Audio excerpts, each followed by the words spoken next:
This is the New England Journal of Medicine COVID-19 update for September 23rd, 2020.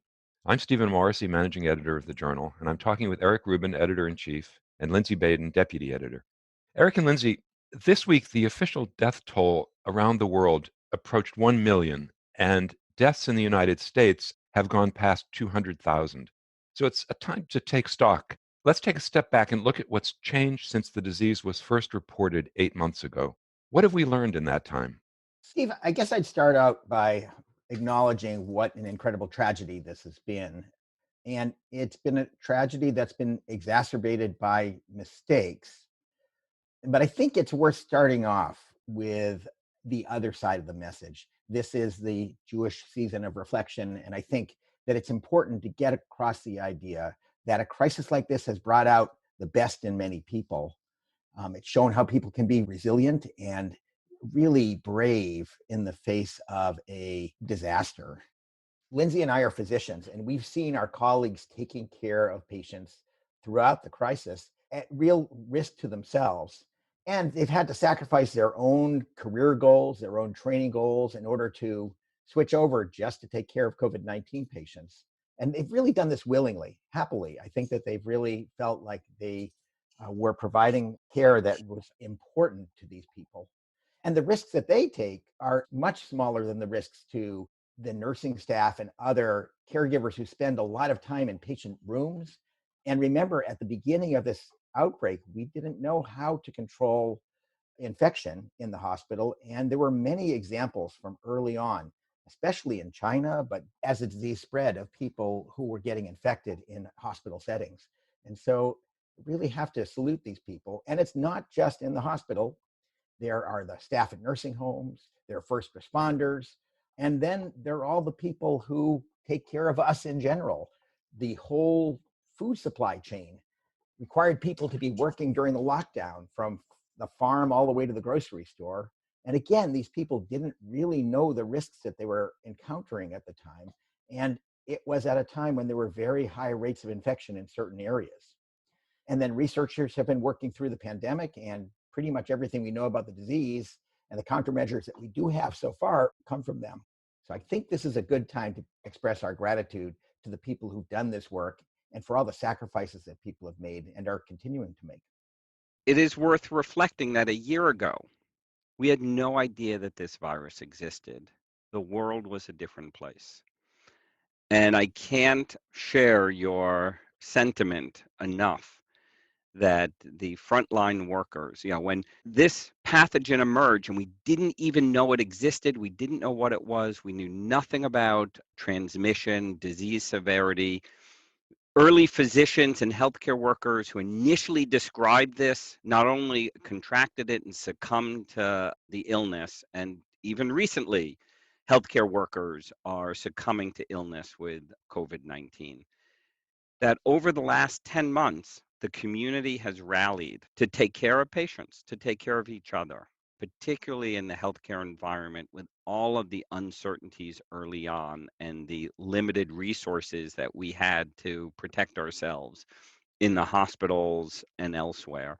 I think it's been very inspiring for all of us and has created a camaraderie that is, hopefully reinvigorates why we went into healthcare and how to work together as teams in our fundamental mission of taking care of each other. And so I salute all of the healthcare workers and others who have continued to do their jobs in the face of this spreading pandemic with uncertainty as to transmission, their own risk, severity of illness, while we generate the knowledge to understand how to move forward and to really defeat this bug. So thank you all.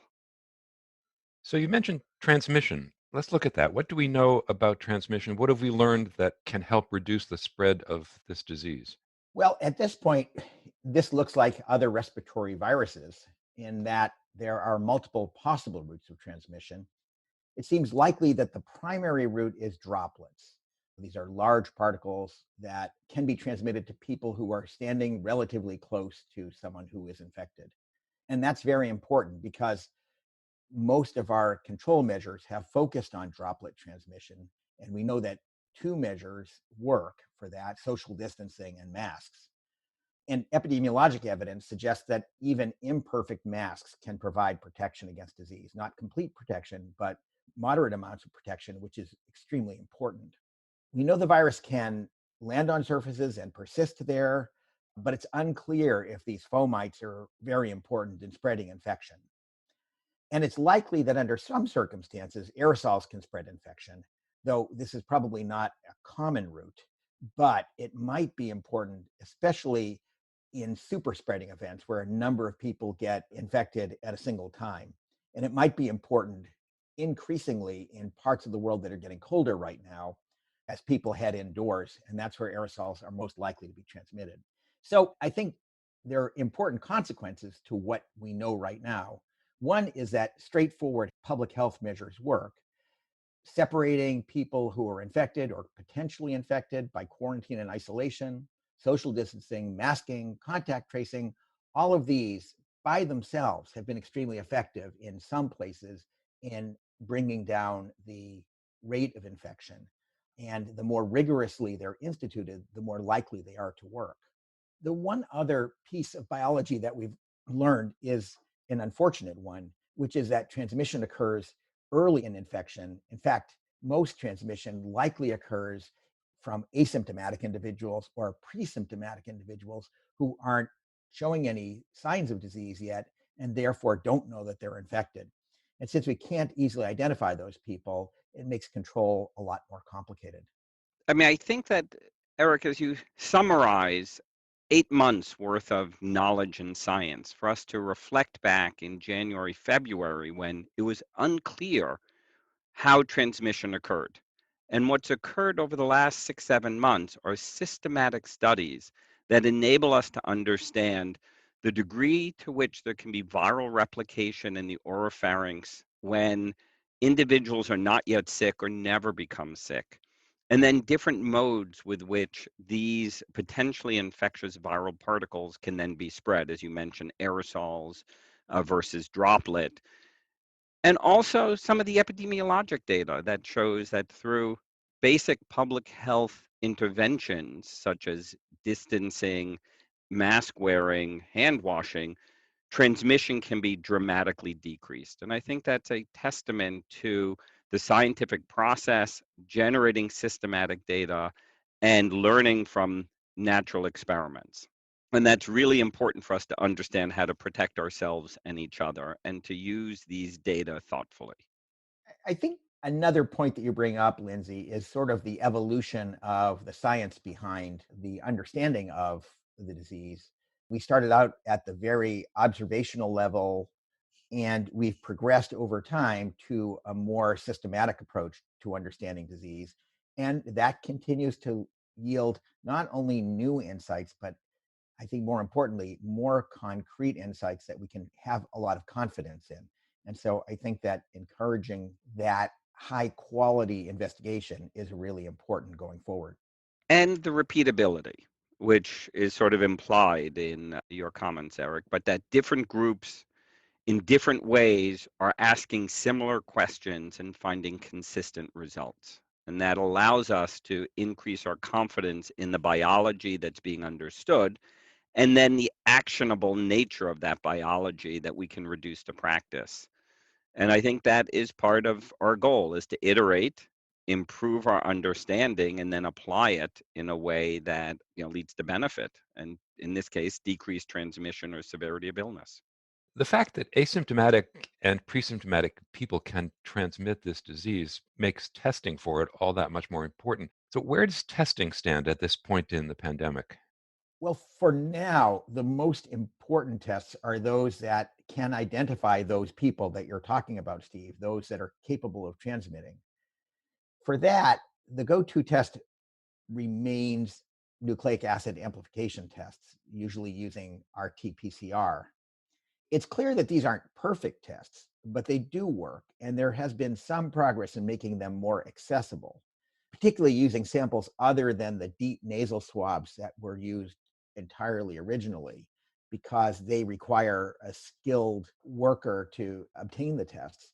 And now we're using more accessible samples like shallow nasal swabs or saliva that can be done by individuals without any help. And in fact, some of them can be done at home. But here in the US, these tests still remain very difficult to access. And we're not doing enough testing, not even close to enough testing. And that's because the tests are largely unavailable. On top of that, these tests are complicated, they're expensive, they take time to do. And because there's a backlog, the results are coming in many places too late to actually act upon.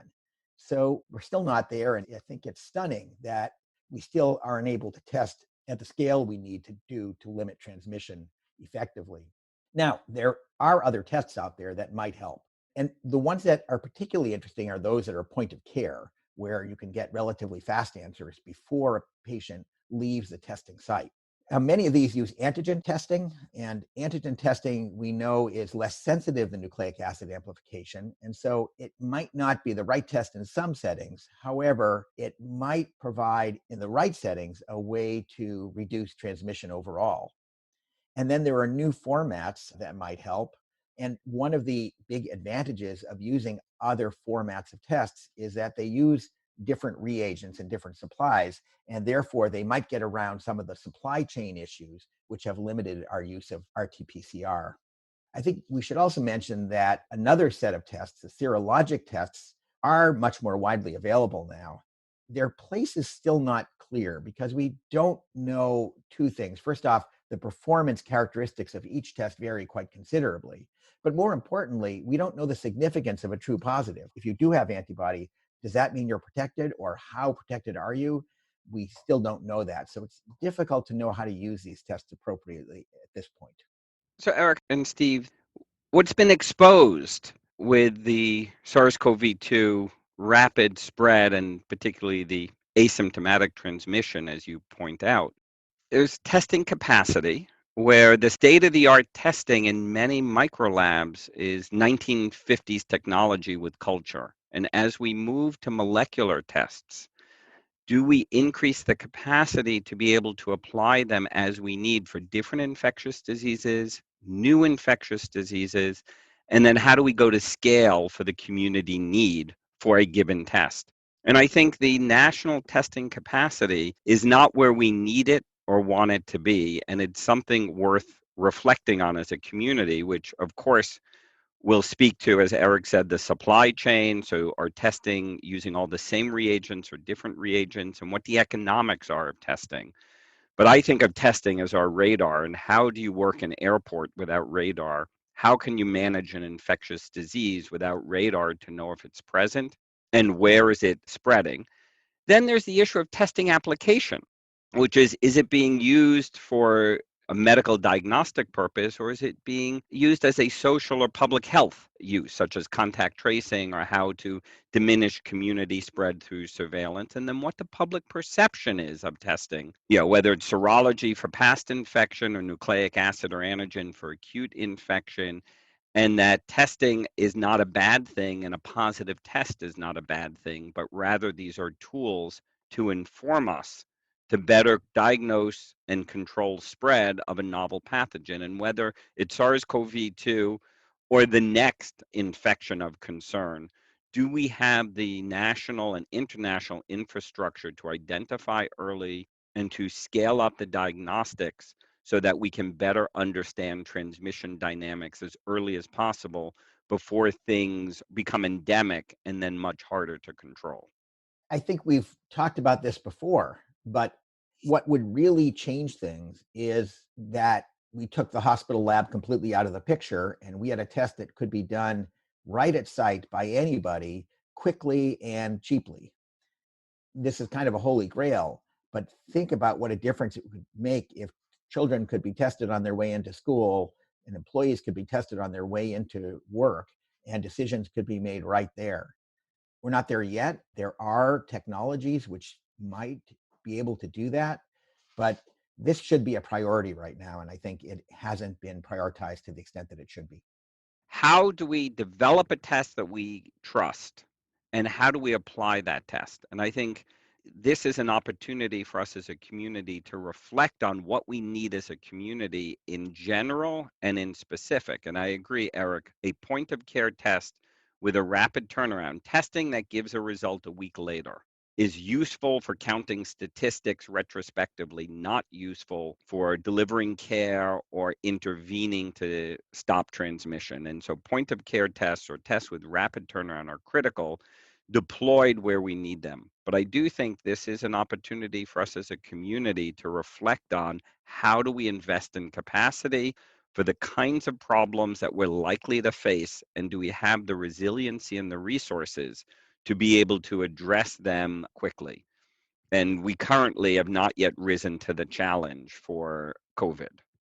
Over these 8 months, we've clearly had a lot of experience with treating patients with COVID-19. How has treatment changed as the pandemic develops? Certainly appears that we're getting better at treatment. It's very difficult to come up with reliable numbers for anything, and therefore it's hard to calculate how many people who are infected go on to die, except in very restricted circumstances and areas. But it feels like the death rate is dropping, and there are probably several factors involved. One important one is that we're getting better at managing disease using the straightforward supportive care measures that we use for other illnesses. We've just become more familiar with this disease, and therefore we can get better at managing things in the ICU or in a hospital bed, for example.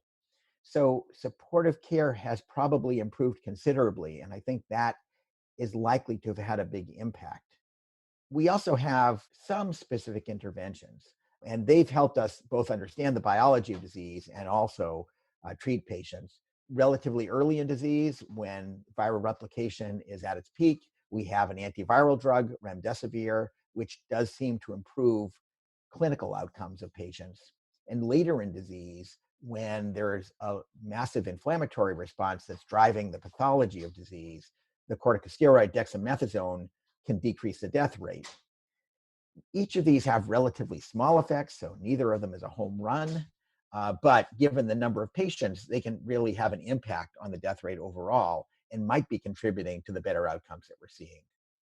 There are other drugs being tested at both early and late time points that could also make a difference, but we don't have the magic drug that's safe enough and effective enough to use in pre-symptomatic and asymptomatic patients that might have an impact on transmission. I guess I'm spending our time together reflecting on the road we've traveled over the last 8 months. And we've come a long way in treatment, but I think we need to take a hard look at how we did that. And the desperation that we as a healthcare community were in to do something for our patients, and repurposing drugs for treatment that had signals of activity in some model occurred. Hydroxychloroquine, chloroquine's an example. And we all were faced with, myself included, with incredibly sick patients and no treatment options. And we deployed the treatments that were available or that we had access to, whether or not we had data that it actually worked. And I think one of the lessons for me over the last 8 months is the importance of high quality data and our ability to generate high quality data, or at least moderate quality data, in a emergency crisis situation. And without it, hope is terrific, but I need to know if this treatment will help my patient or hurt them. And I need to know that in an unbiased way. And I think we all need to take a look at our biases, some of which drive the research, but they're still biases, and look to the high quality data through randomized trials that allow us to determine which of the things we want to work do work or don't work. So I would, Steve, reflect on the value of randomized controlled trials and high quality data, and the ability to conduct these studies with our patients in mind first during this incredible crisis. And I hope, as we learned with Ebola years ago, with SARS-CoV-2 now, that it is possible to generate quality data that allows us to know what does or doesn't work. And in the end, that's the best way that we benefit our patients. And we have to manage the uncertainty of desperation with the hope of a new potion that may or may not be helpful. It's impossible to criticize people for doing the best they can. And I think, as Lindsay points out, when we were managing patients, we were all faced with lots of unknowns and therefore made a lot of guesses. And this was true not just with managing individual patients, but with setting health policy broadly. But I would reiterate what Lindsay said. It's clear one of the lessons we can take away from this is that our guesses aren't that good. And when we rigorously test something, we find real answers. And I think it's extremely important to do that work and to rely on that work and to believe what comes out of it rather than believing what you want to going in. You have to get into this in a relatively unbiased fashion. That has been an issue. It continues to be an issue around some hoped for cures and treatments.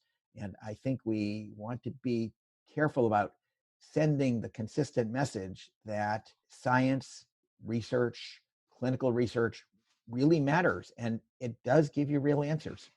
So you talked about a holy grail, and in many places that have been unable or unwilling to institute the kind of public health measures that can make an impact on this disease, a successful vaccine is that holy grail. We know there's a lot of vaccine testing going on. What do the prospects look like at this point? So I guess I'd say that there's a lot of early good news, but a substantial caveat behind that. We know that there are several vaccine strategies that have been tried, and many of them produce the sorts of immune responses that we guess would be protective against disease. There is some animal model data suggesting protection, but the animal models are pretty imperfect. And there are now 4 large studies underway as of an announcement today that are ongoing. And apart from one clinical hold that has already been lifted for one of the trials in the UK, we haven't heard much about large safety signals. And that's good news. It means that there's nothing jumping out, at least at early time points, from a fair number of patients. So that's good. That doesn't mean it's going to turn out to be safe, but it's better than the alternative. And the other thing that's good news is that all of these vaccines are being scaled up for protection so that in case they turn out to be safe and efficacious, we can get access to these much more rapidly than we could if we waited until we knew the answer. So that's all good news. But the big problem, the elephant in the room, is that we don't know if the responses that we're seeing actually will protect against disease. And if it does protect, we don't know how effective it will be. Despite some assurances to the contrary, it's likely that it's going to take a while to find out, particularly if the vaccines aren't 100% effective at preventing infection. There are lots of successes short of that. Very effective vaccines don't necessarily have to be 100% efficacious. And a vaccine that protected against severe disease, even if it didn't protect perfectly against infection, would be incredibly useful. But looking at those endpoints takes a lot of patience, and it's going to take a while. And then finally, although there's been a lot of early scale up, once a vaccine is approved, it's still going to take a very long time, many months, until there's enough vaccine to go around for everyone who needs it. And then the last issue I'd mention is that part of the planning for vaccines has to include their adoption after they're approved. And that requires planning and laying out the groundwork for logistics and distribution. And importantly, instilling confidence in the public that the vaccines really do work and will be safe. And I think thus far we haven't done a great job on the latter. We're not helping the public understand the process and understand why they should believe in vaccines. In fact, in many cases, we're doing just the opposite. So I think we still have our work cut out for us, even apart from the testing that's going on. I mean, I think, Eric, as you point out, there are so many questions in this space. But fundamentally, we need to know if it works. And the only way to know it works are high quality data in us, in all of us. And those studies are ongoing. And there'll be 2 critical readouts. How well does it work? And is it safe? Each of those have multiple key elements. What does efficacy mean? And we have to think carefully before we jump to the conclusion that it works, is really defining, as you suggest, Eric, is it transmission or is it disease? And what does that look like? And what kind of safety database have we generated? Yeah, I can say right now, nobody knows what the durability of immunity and natural infection is beyond a year. Nobody's made it to a year post-infection. So there are so many questions about safety, immunogenicity, protection that we won't know. But we need to ensure that we have enough data that we as a community can make a sound judgment about the risk benefit ratio and the potential utility in our communities. And that can only be done with unfettered, high quality science that is then reviewed by independent bodies and discussed amongst the community in a transparent fashion, scientifically and the general community.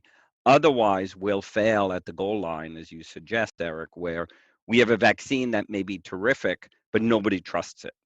And that's something that we have to really think about as a community, is how do we engage our community in discussing what safety and efficacy mean, so people trust that the vaccine makes sense for them. Because if people don't take it, then it is for naught. So I hope over the next weeks to months that a transparent discussion can continue to allow us all to feel comfortable with the march towards, as Steve, you say, the Holy Grail and a safe and effective vaccine. Putting this another way, there are things we have control over and things we don't. We can't control whether or not the vaccines are going to work. All we can do is do the best job we can of testing them. But we can control the message. We can control how well we let people know what is being done and why they should believe in what's being done. And so it's extremely important to take that rather simple step. And I think there has been some movement toward that, but there has been very mixed messaging, and we really should be doing a better job of that. Thank you, Eric. Thank you, Lindsay.